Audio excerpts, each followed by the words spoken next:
dhugaadhaan dhugaatti dubbanne ani qeerroon manaan gurmeessedhee bakka tokko deemee toofi kiyyaa fayyadameen ijoollee sanniisoo ta'e ani qeerroo gurmeessuu miti bakka sanuu hin baane jechuudha. Kanaafuu maal inni gara fuulduraatti ta'uu hin qabu ishuunsaa ijjisaa ijoolleen kun akkuma yeroo kaan nageenya keessatti taphatan akkuma abbootii beekota keenya bira dhaabbatan ofii isaaniitis faayidaa akkaataa isaan ittiin argatan istiraateejiin isaa lafa bu'ee sirriitti gurmaa'uu qaba. Finfinnee keessatti qeerroon jiru qeerroo sirriitti bilchaatee lafa qabatee too gurmaa'ee jiru miti. Xinnoo hir'ina qaba. Hin beekna waan ta'eefu. Kanaafuu ani amma nagaa kan buusan jiru qeerroo keessatti. Qeerroon matee immoo kan waa biraa balleessuus jira. Isa kana walitti fiddee haala qindaa'e tokko waa tokko qabachuudhaan maal gochuu qabnaa nuti marii barbaachisa. Dhugaa dubbachuudhaaf qeerroon hin qabsaa'ee duras jijjiirama. Oromoo qofaaf miti sabaaf sallammiidhaaf Oromoo qofaaf miti qeerroon kan qabsaa'e jechuudha. Itoophiyaa kanaaf kan qabsaa'e wanni nuti beekuu qabna. Har'a immoo inni nu gidduu galee nu fakkaatee afaan beeka namni hedduun ani qeerroo dhadhee dhufuu danda'a. Kanaafuu warra kana ofirraa dhiibuu qabna. Duuba keenya ilaaluu qabna. Gaafa qeerroo fuulduratti baanee too qeerroodha nuti ennee deemnu gaafa hiriira baanu nuti dubbataati jirra. Gaafa tokkollee amma gaafa aggaammi kanaan dura godhame namoonni hedduun dhimmi kun kiyya achi deemee dhimma sanarratti hirmaatee jira. Namoonni biraa immoo kanaan nallee deemuu danda'u jira. Kan immoo as keessa galee dhimma isaa immoo gara biraatti taate handaa biraa jijjiirratee nu keessa galu waan jiruuf nuti gara fuulduraatti ammas taanaan maal gochuu qabna kan jedhu kana sirriitti bakka jirrutti qeerroon jiru irratti mari'atuutii qaba. Wanna nu quunname waan argineef Adaamaa irratti, naannoo Jamoo irratti, Finfinnee keessatti, bakka hundatti Bishooftuu irratti, Duukamu irratti wanna nu quunnamaa jiru waan beeknuuf gurmiin keenya yoo hin cimne waan nutti dhufu sana ofirraa bilookii gochuudhaaf iyyuu ofii keenya tokko ta'uu dandeenya. Maaliif jarri afaan karaa inni sitti dhufu sun ergamee sitti dhufu jecha tokkoon si jijjiira waan ta'eefu sirriitti cimneetoo itti deemuu qabnaan amma ergaan qabu sirriitti maanni qeerroo keenya jiraniif wal dhaga'uudha. Abbootii gadaa dhaga'uu, dhaamsa abbootii gadaa, dhaamsa beektota keenyaa dhageenye fuulduratti deemuudha malee kunis qeerroo kiyya, sunis qeerroo kiyya, kunis qeerroon manaan gurmeessee qabadee walii gannuu harkisa yoo taate bishaan laga deeme, bishaan hin deemaami wanta itti dhaqxee qabdee as deebistu hin jiru. Kanaafiyyuu jecha nuun jedhamaa ture santu iddoo kanatti quunnamaa jechuudha. Jechoota nuun jedhaman sana ofirraa balleessinee gara fuulduraatti deemuudhaaf nuti maal gochuu qabna tokkummaa keenya. Tokkummaa dur na wanfaa sirban sana qeerroon kun fidee jira. Tokkummaa dhufe kana immoo har'a hundumtuu mirga kana argadhee dheera. Hunduu abbaa qeerroo ta'e inni kaleessa bakka ture sun beekna. Hundumtuu ajajaa qeerroo ta'aa jira har'a dhufeetu. Inni kun garam nu oofaa jira. Otoo hin beekin qaama tokko deeggaraa jirra. Qeerroon jechuun qaama kamiyyuu deeggaruu kan hin qabne Oromoo fi Oromoo qofaaf kan dhaabbatedha jedha. Jaarmiyaaleen muraasni maqaa Oromoo maqaa qeerroo Oromoo kana xureessanii akka qaama badii tokkotti godhanii laaluun mul'ata.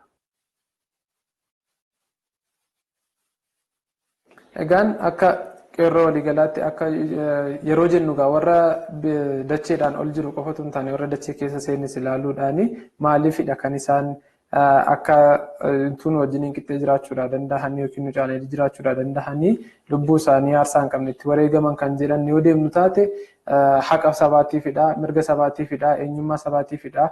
Sana keessadha kan maaf sabni koo tuqama mirgi saba kiyyaa maaliifini kan kaaniitiin gadi tiriit godhama jedhamniitidha kan isaan falmaatii turani. Kanaaf egaan namootni muraasnis ta'e dhaabni siyaasaa biyyattii keessa nan jira ofiin jedhu hoggaa maqaa qeerrootiin daldaluudhaaf fedhu lakkii akkas mitiiti kan saba fayyadu saba keenya fayyadu isa kanadha. Inni kun immoo saba keenya fayyadu jechuu irratti eeyyeen xiqqoo ishee waan giddu galeessa jirruufis maannaan keenya ho'aa ta'uu mala. Kana jechuun warreen kutaa magaaleelee yookiin immoo godinoota biroo keessa jiran hojii kana hin hojjetan jechuudha miti. Kanumti qeerroo taasisuyyuu sabni kiyya fayyadamaatti hin jiru, sabni kiyya kallattii kana miidhamaatti jira, abaluun immoo nu yakkaatti jira waan jedhu sanadha.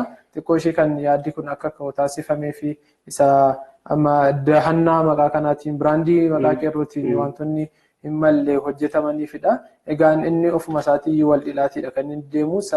Hawaasnis immoo adii fi gurraacha adda baasee ni beeka waan ta'eefiyyuu isa gurraacha ta'e yookiin immoo isicha isaaf hin barbaachifne kaleessa ilaalee har'a xiqqoo ishee obsee fi booda boru dhimmi itti ofirraa hin kaasneef yookiin irraa gadi taa'e hin jenneef hin jiru. Akkasumas immoo gochaatti jira.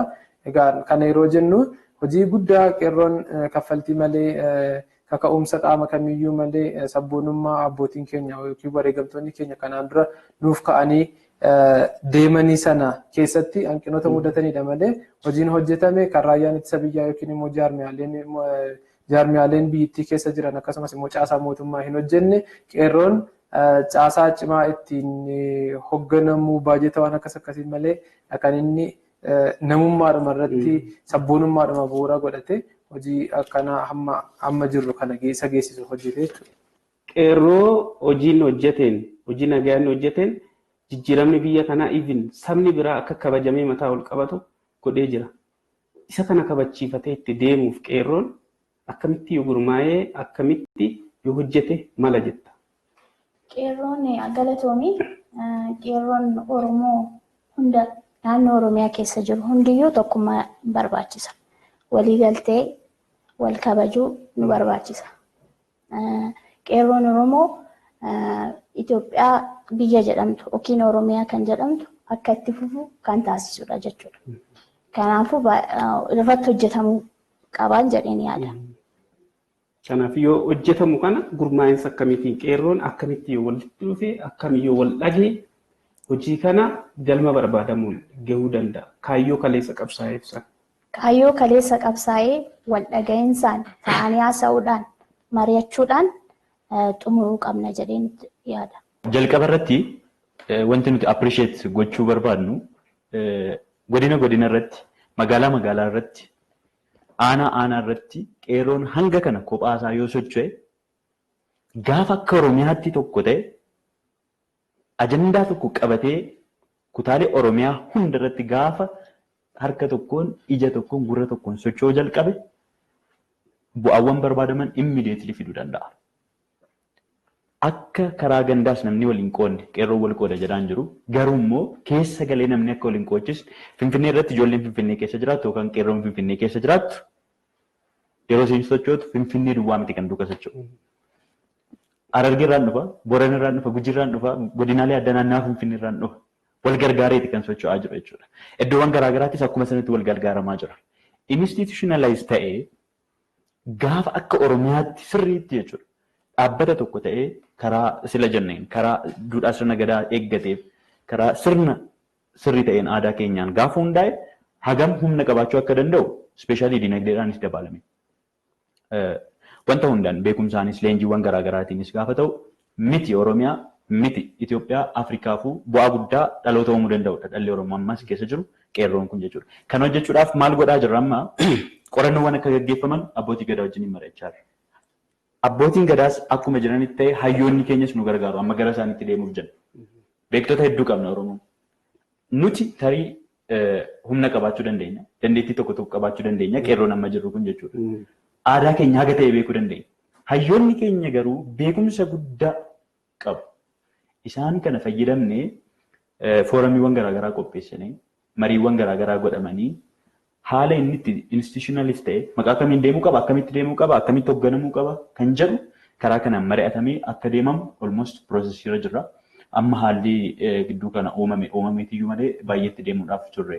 Xiinxaltoota siyaasaas qaamolee mootummaas haa ta'u nuti hundayyuu nama Oromoof hojjetu kamiyyuu walitti qabanneeti kan socho'uu barbaannu. Kanaaf gara sanatti deemuudhaaf wantoonni jalqabneen jira. Yeroo dhiyoottis immoo kutaalee Oromiyaa hundarra nu caala baay'ee yaa'u carraa al tokko tokkoon argatta. Carraa fuulduratti ba'u.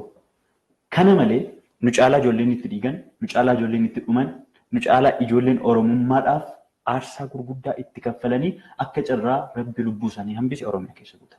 Isaanii kan nuti fayyadamnu. Isaaniif garuu erga carraa arganne dokumantiiwwan kana qopheessuu, hojiiwwan kana hojjennee fi hamma kana isinii deemnee irraa isinii mokottaati. Kaleessatti dadhabaniiru. Nu tarii qalama qabannee taarra kan nuti wanta tokko godhaa jiru. Isaan lubbuu isaanii aarsaatti godhaniitu waaqni hambise warri lubbuudhaan hafan gara isaaniitti dabarsine isaaniin akka hoogganamu institutionalize ta'ee akka wal dhageettiidhaan karaalee barbaachisu hundaan deemamu hojiiwwan jalqabne jira. Qeerroon Oromiyaa keessa jiru hunduu nu gargaaree iddoo itti wal bira dhaabbachuu qabnu hundatti wal bira dhaabbanne immoo yeroo gabaabaa keessatti kan milkeessan jedhanii yaada. Qeerroo wal dhowwuu baate akkasuma qeerroo qofa miti waan namoonni galateeffamuu qabani abbootiin keenyas abbootiin amantaallee galateeffamuu qabu hojii kana irratti gahee guddaa taphataniiru galatoomannaani maaliif lubbuu kana caaluu dhabna turre. Maaltu jira beektu wal dhageenya dhugaa dubbachuudhaaf keessumatti iyyuu ijoolleen Oromoo kabajas beekti kabajaanis kan guddanne. Kanaaf maaliif ansiin jedhe seete otoo kaan fuuldura goreetoo dhorkuu baate kan baase.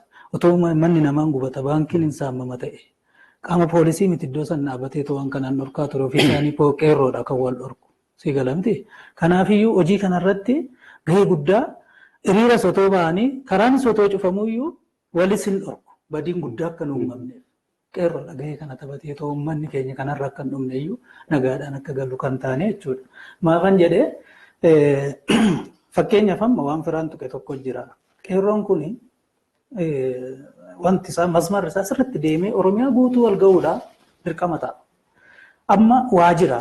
Wanti jiru sun amma FB'dhaan wanti tokko kan ta'aatii jiru. FB qofaanii underline gooneetoo kan deemaatii jiramu. Namoonni tokko isaanii kan hordofanii wanti tokko ta'aa jiru. Amma immoo godinaalee hundarraa aga dhaqeetoo kam eessa Wallagga Boorana eessa otoo hin jedhiin Arsiin eessa otoo hin jedhiin waamamee Qeerroon bakkee tokkotti dhufee abbootii gadaa. An adda nun baafne gadaa keenya qofa. Hundi keenya amantaa mataa keenyaa qabna. Iddoo tokkotti garuu jeneraal kan ta'e tokko nuti qabnu gadaa keenya. Gadaa keenya jalatti hundoofne Qeerroon kun bal'achuu qaba. Haala akkuma dura dubbadde dinagdeedhaanis rakkoo dhufuufis biyya keenya dargaggeessa Qeerroo amma jiru kana kan eeguu danda'u. Kanaaf tuttuqqaa siyaasaa jalaa baasnee jaarmaa gadaa jalatti gurmaa'u tokko gochuun barbaachisaa jira. Achi jalatti fiduu qabna. Maaliif achi jalatti hin finne yoo ta'e qaamni siyaasaa kan barbaade kamiyyuu olii gannoo ofuu danda'a waan ta'eef. An abbaa gadaa yoo taane ijoolleen abbaa gadaa Oromoof qofaaf dhaabanna waan ta'eef wanti kun ta'uu danda'u jechuudha. Kan ammoo qaamni seeraas maannoo qaamni mootummaas abbootiin gadaas xiinxaloonni keenyas beektonni keenya jiran hundiyyuu kana jalatti waan gahee kanan taphatu dheetan yaadaa jiraani. Maaliif yoo kanan taane adda bittinuu dhufa. Wal dhaga'uu dhabuu dhufa gara fuulduraatti adda qilleensa wayiitu nu gidduu seenuu dhufa. Maaliif qaamni nu miidhuu barbaade tokko maallaqaan dhufee nu gidduu galee adda nu diiguu danda'a. Kanaafiyyuu wanta jeneraal ta'e tokko iddoo tokkotti finnee yeroo dhiyoo keessatti kana nuti beektota wajjin illee itti deemaa raafaa wajjinis ijoollee wajjin mari'annee qabna. Kanaaf mari'annee Qeerroo kana bal'ifnee waa tokko qilleensa akka nu gidduun seenne akka Oromiyaa guutuutti boordiidha kan uumamuu qabu. Hoogganaa ta'uu hin danda'u eenyullee. Maaliif ani Qeerroon hoogganaa dheetoo nam tokko deemuu hin danda'u waan ta'eef boordiin uumamee akkaataa beektonni keenya nuun jedhanii nus gorsa fudhannee kanumarraa kaanee akkaataa itti uumamuu danda'u irratti mari'annee yeroo dhiyoo keessatti waan kana noomnannee yaaduu irra jirra. Nageenya kana tasgabbeessuu keessatti balaadhumaatiin hin malle kallattiin taane jalaa qabataa jira waan ta'eef kana hambisuu keessatti yeroo naannoo saba biraa keessatti qabeenyi qabaataa Oromoo barbadeeffamu wanti sana fakkaatu naannoo Oromiyaa keessatti hin taasifamne.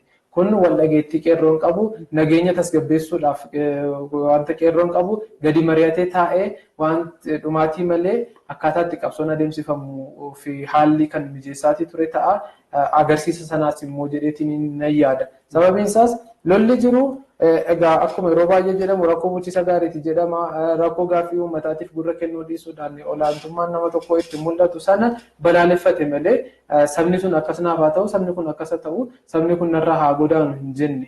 Inumaayyuu faallaa isaa amma maaltu ta'aatii jira ani saba akkasiiti saba kee irratti akkas gochaa turedha jedhanii ija jabinaan gadi bahanii amma hooggantooti keenyas beektonni abbootiin gadaa barataan hundumtuu Oromoon haammataa deemamata jedhu sana qabatee utuu deemaatii jiruuti amma maal fiduudhaan protekshinii qaama mootummaa irraa argataniif jecha Oromoon nun haammatne biyyi kan keenyaa sadarkaa jechuutti kan inni deemaatii jiru. Utuu qaamni biraan isaan kakaasin utuu ministeerri nageenyaa jiru Oromoon irreechaatis feestivaal jedhee moggaasa kaka'umsa mataa isaatiitiin alaabaa adii qabatee miliyoona 5 ol qabateetidha kan inni irreessa isaatiin iddoo deemu hundumaatti adeemataatii ture. Irreecha isaallee waggaa kabaju nageenya wajjinidha kan inni wal qabsaatii ture. Dhimma nageenya booressee dhimma Qeerroon nageenya jeeqee dhimma Qeerroon maqaa Oromoo arrabsiise jedhu sana guutummaa guutuutti hin fudhatu moggaasa Oromoodhaan itti kenname situu hin taane moggaasa Oromaan itti kennamedha waan ta'eef dhimma hin balaaleffanneef hin jiraatu jechuudha. Egaan erga qabeenya ta'eeti qabeenyi inni Orma keessaa saba tajaajilaatii jiru biyya tajaajilaatii jiru gubataatii jira qabeenyi inni ardii Oromoo irratti Ormaan horatamee Orma irratti goobsee Oromoo irratti duchisiisaa jiru eegamaatii jira karaa Qeerrootiin nageenya biyyaatiin jechuudha sanadha. Qeerroon akkamitti hawaasummaan siyaasaan keessattuu dinagdeen akkamitti ijaaruu qaba? Jireenya biyya kanaa keessatti yeroo baay'een argina. Qeerroon namoota hedduu dhumaa ture. Hoggansa keenyaaf aarsaa of kennaa jira. Xiinxaltoota siyaasaa keenyaaf aarsaa of godhaa jira. Nageenya uummata Oromootiif, badhaadhina uummata Oromootiif lubbuu isaa kennee of wareegee qabsoo barbaachisu hunda godhaa jira. Soo amma kan ta'uu qabu maa inni qeerroofis namni cinqamu jiraachuu danda'u qaba. Qaama mootummaa haa ta'u, aktiivistii haa ta'u, abbootii qabeenyaa haa ta'an, hayyoota haa ta'an. Akkuma qeerroon kun lubbuu isaa dabarsee argaa ture. Muummicha ministeeraatiifis yeroo hedduu kan dursee qaqqabu qeerroodha. Pireezidaantii naannootiif kan dursee qaqqabu qeerroodha. Aktiivistoota hayyoota keenyaaf kan dursee of ajjeese. Baay'ee addunyaa kanarratti dhugaa dubbachuudhaaf akka qeerroo nama lubbuu ofii kennee lubbuu nama biraa siif godhu argina. Idduma hundatti jechuudha. Kanaafuu dhala akka kana hayyuusaaf, hangafasaaf, maatiisaaf, eenyummaasaaf dhama'u kana deeggaruun barbaachisaa ta'a. Namoonni diinagdee irra jiran hedduu jiru. Namoota biraa kan fayyadan. Ijoollee keenya gargaaruu danda'u qabu. Ijoolleen keenyas garuu ija isaanii hunda biizinasii irratti fookas gochuu danda'u qabu. Al tokko tokko galma qabaachuu qabna. Nama galma hin qabne ta'uu hin qabnu. Fakkeenyaaf gareen kubbaa miilaa lama dirree kubbaa miilaa seenee otoo goolii yookaan muka isaa poolii sana lamaan jalaa kaasne daqiiqaa 90 kennineef maal godha? Gareen kubbaa miilaa lamaanuu dirree seeneera. Gooliin inni itti rukutu mukti sun lamaanuu achiis asiis ka'eera. Daqiiqaan 90 kenneera. Gareen lamaanuu hin fiiga kubbaa rukutaa walirra ejjeta wal caccabsa. Daqiiqaan 90 dhumee gaafa ba'u garuu natti wanta adda ta'e uumamne jechuudha. Kana ta'uu hin qabu. Fiigaarra baay'ee dhama'aarra, dadhabaarra, barachaarra. What the point? Finally galma akkamii qabaannee deemaarra. Nama galma qabu namni biraas gara barbaadeettiin oofu, gara barbaadeettiin dha'u waan ta'eef. Kanaafuu ija keenya galma keenya biizinasii irratti ilaaluu danda'uu qabna dargaggoonni tokko. Qaamoleen qeerroon kun itti dhumaafii jiru. Qaamni mootummaa ta'an warri kaasne hunduu jechuudha. Qeerroo kanaaf haala mijeessuu danda'uu qabu. Abbootiin qabeenya qeerroo kanaaf haala mijeessuu danda'uu qabu. Kan biraa immoo wal fayyaduu danda'uu qabu. Dhugaa walitti. Finfinnee keessa fakkeenyaaf magaalota biraa keessas haa ta'u. Mana nyaataa Oromoo meeqatu jira? Eessaa nyaanna nuti? Mana uffataa Oromoo meeqatu jira? Eessaa bitanna nuti? Wal jajjabeessuu. Kophee kan qulqulleessu Oromoo meeqatu jira? Garuu nuti eenyu bira? Kana humna walii ta'uu, wal jajjabeessuu, wal cimsaa deemuun barbaachisaa ta'a jechuudha. Kanaaf ijoolleen keenyas hundi keenya ija keenya tarii dirqama teenyee qaamni biraa akka haala nu mijeessu eeguunis gaariidha deeyyaadhaan. Oromiyaan eebbifamtuudha. Addunyaa biraa gaafa deemnee ilaallu ardiidhuma Afrikaa kanarratti naannofnee biyyootuma muraasa tolaallee akka Oromiyaatti dachee waan feete irratti hojjettee itti success ta'uu dandeessu hin jiru. Dhugaa walitti himuudhaaf.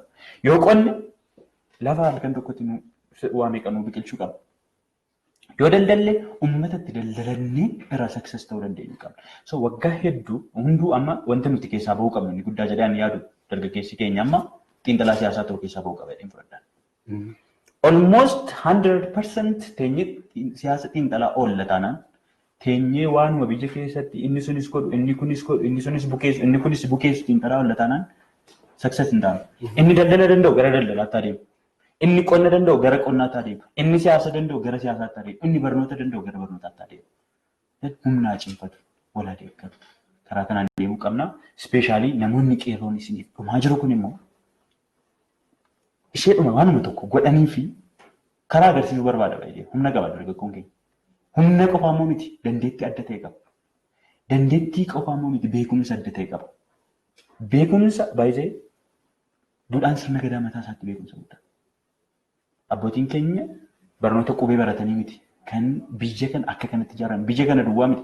Horteen warra kush almost Egypt irraa ka'ee biyya Misraa irraa ka'ee jechuudha. Sudaaniin dhufee hanga dhufee Aksuum ga'utti barnoota maaliitiin baratee Afrikaa kana ijaaree baay'ee seenaan gaafa deeme hin dhiphisne malee gara Afrikaatti sotoo ceenee wanta uummanni Oromoo godhaa ture waan guddaadha. Kanaaf uummata sammuu bal'aa kana qabu daayireekshiniin iddootti agarsiisan boronduu hedduun isaanii. So waan tokko godhanii otoo du'an.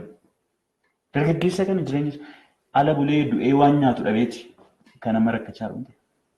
Kanaaf dargaggeessi keenyas fookasiisaa gara kanatti haa godhu.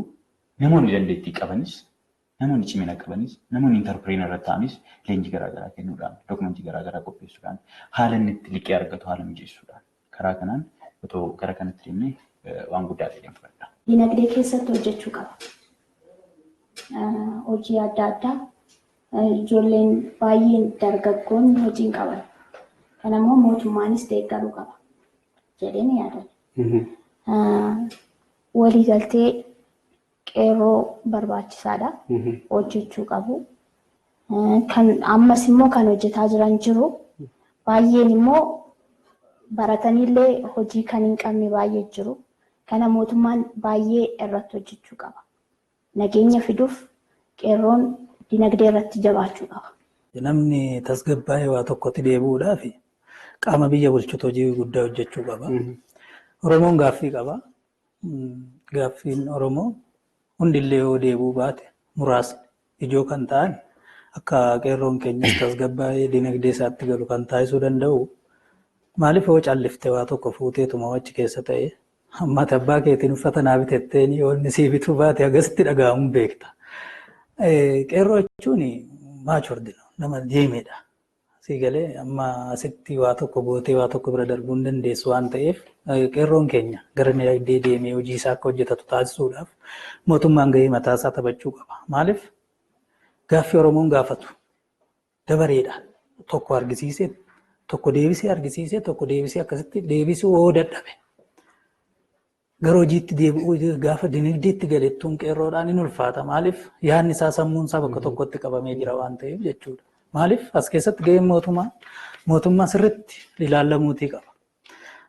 Maaliif ansiin jedhee namni tokko ati yoo waa argatte waan guutuu tokko argatte wanti ati gara biraa deemtu hin jiru. Namni keenya quufee miti karaa irratti bahee karaa cufaa jiru. Beela'ee tagabuu buleeti. Quufee miti. Gurmaa'ee miti. Rakkina isaatiif ba'a. Siigalamti. Otoo akka isaanii diinagdee qabaata ta'ee maal taphaata ta'e akkuma ormaa nutis waan qabnu guurranne waan qabnu diinagdee keenya cimsinee otoo silaayyuu nutti hin dubbatan turani. Mootummaan deebii ga'aa ta'e tokko uummata Oromooti gabbuusee deebisuu qaba. Gaaffii Oromoo keessaa gaaffiiwwan hedduun gaafatamee jira. Gaaffiiwwan hedduun gaafatame san keessaa deebii ga'aa ta'e tokko hunda deebisi jechaa miti hin jiru. Dabareedhaan nu deebisuu qaba. Isa booda gaaffiin kun erga deebi'eef uummanni Oromoo maal barbaada? Inni naqamtee jiru naqamteetti gurmaa'ee achitti hojii isaa hojjetachuu. Inni Finfinnee jiru Finfinnee keessatti gurmaa'ee. Inni naqamtee jiru Finfinnee dhufee haa gurmaa'uu jenne waluun gahu waan ta'eef. Inni Gimbii jiru, inni Harargee jiru. Hundumtiyyuu dargaggeessi keenya fandiin barbaadame akkuma jedhame xiinxalaan keenya. Hayyoonni keenya karaa maallaqni itti argamu abbootiin qabeenyaa keenya irratti hojjetanii waa xiqqoo yoo uumaniif dargaggeessi keenya immoo isarratti hin hojjeta nan beeka. Hin hojjeta. Waan ittiin socho'uudha beeti. Inni Finfinnee keessa jiru mana kiraa keessa otoo taa'uuti har'a mana kiraa keessaa ba'a akka jedhamu geenye jira. Ifa dubbanna. Sababa qabsoo amma dhufe kana. Nu ari'uu danda'u. Manni Oromoon jiru Finfinnee keessa manni Oromooti hattee tokko kireeffattee itti galuu dandeessu. Finfinneen yaa warra gaa mootummaadhaanis kana diigii fidoo jenneen hin danda'u waan ta'eef nuti mootummaas miti komiin keenya. Ijaaramuutii qaba as keessatti.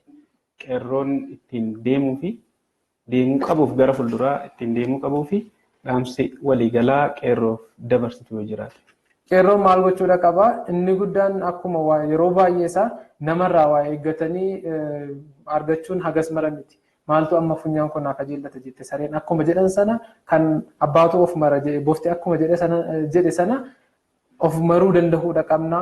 Hamma akka funyaan ofii taanee hammuma ofii fuunfachuudha qabnu fuunfatachuu danda'uudha qabna.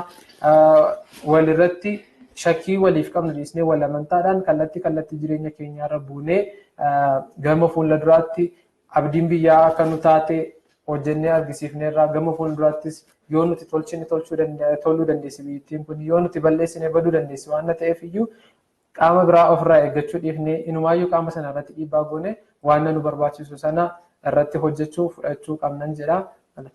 Kan bushaa jiru ilma abbaa gadaati. Ilma abbaa gadaa erga jiraate sabni tokko yoo miidhamuu qaba. Lubbuun namaas baduu qaba.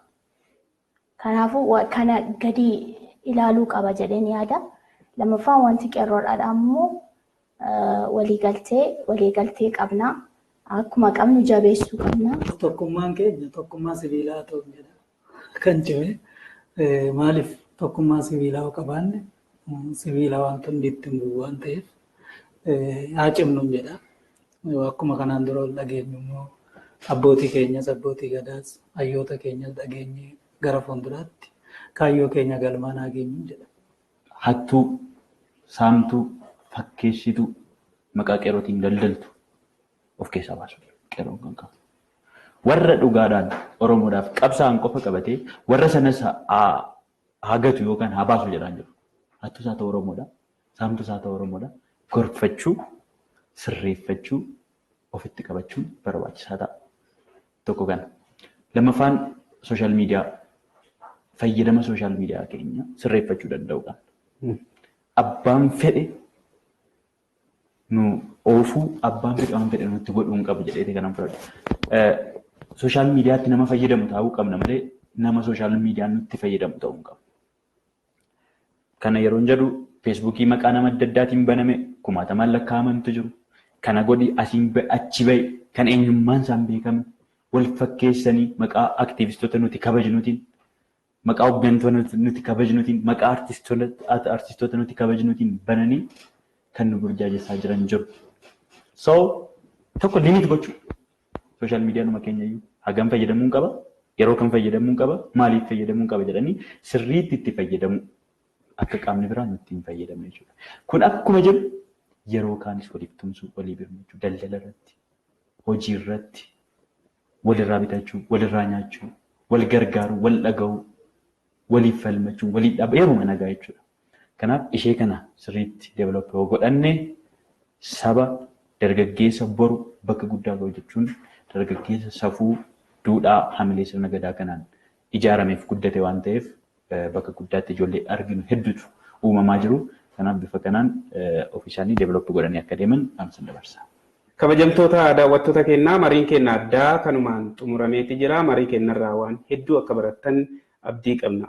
Keessummooti keenya iddoo garagaraatti asitti dhufanii istuudiyoo Finfinneetti yaada isaanii isiniif qooduu isaaniitiif hedduu isaan galateeffanna. Qophicha ogeeyyii teeknikaa fi ogeeyyoota tamsaasaa hunda waliin ta'uun isin biraan kagee Waareeyyoo biti. Keessummooti keenya as dhuftanii yaada kana daawwattoota keenyaaf firuu keessaniif horaa bulaa deebanas ni jedhu.